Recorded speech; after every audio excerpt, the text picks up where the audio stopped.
السلام علیکم ورحمۃ اللہ وبرکاتہ۔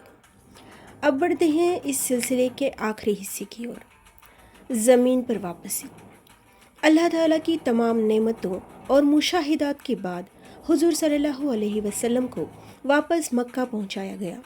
یہ پورا سفر مکہ سے یروشلم، وہاں سے عرش اور پھر واپس مکہ رات کے ایک بہت ہی چھوٹے سے حصے میں مکمل ہو گیا۔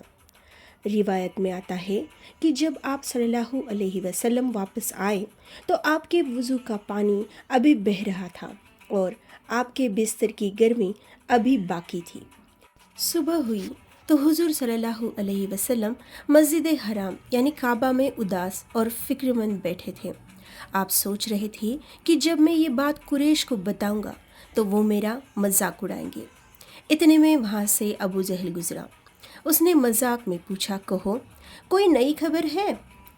حضور صلی اللہ علیہ وسلم نے فرمایا، ہاں، آج رات میں بیت المقدس گیا اور وہاں سے آسمانوں کی سیر کر کے واپس بھی آ گیا۔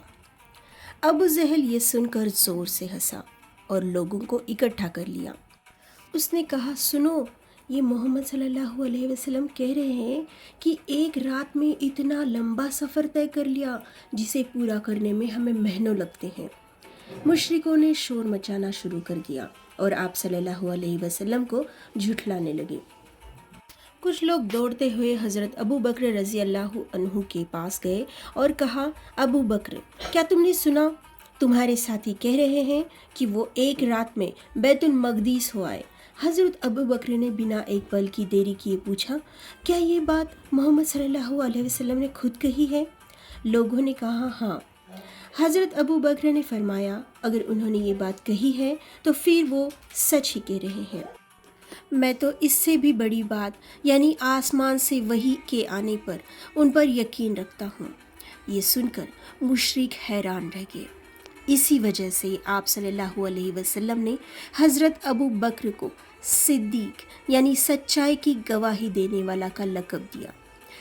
مشرکوں نے آپ صلی اللہ علیہ وسلم کا امتحان لینے کے لیے پوچھا، اگر آپ واقعی مسجد اقصیٰ میں گئے تھے تو ہمیں بتائیں کہ اس میں کتنے دروازے اور کتنی کھڑکیاں ہیں۔ آپ صلی اللہ علیہ وسلم تو وہاں عبادت کے لیے گئے تھے، آپ نے یہ سب گنا نہیں تھا۔ آپ صلی اللہ علیہ وسلم تھوڑے فکر مند ہوئے، لیکن تبھی اللہ تعالیٰ نے اپنی قدرت سے مسجد اقصیٰ کا منظر آپ کی آنکھوں کے سامنے پیش کر دیا۔ آپ صلی اللہ علیہ وسلم دیکھتے جاتے اور مشرکوں کے ہر سوال کا صحیح جواب دیتے جاتے۔ اس کے بعد آپ نے انہیں ان کے ایک قافلے کے بارے میں بتایا جو راستے میں تھا اور اس کا ایک اونٹ کھو گیا تھا۔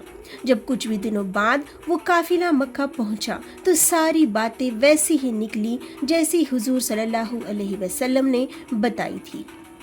شب معراج کا یہ واقعہ ہمیں سکھاتا ہے کہ اللہ کے لیے کچھ بھی ناممکن نہیں ہے۔ یہ نبی صلی اللہ علیہ وسلم کی عظمت کا سب سے بڑا ثبوت ہے۔ اس رات نماز جیسی عظیم عبادت ہمیں تحفے میں ملی جسے ہمیں کبھی نہیں چھوڑنا چاہیے۔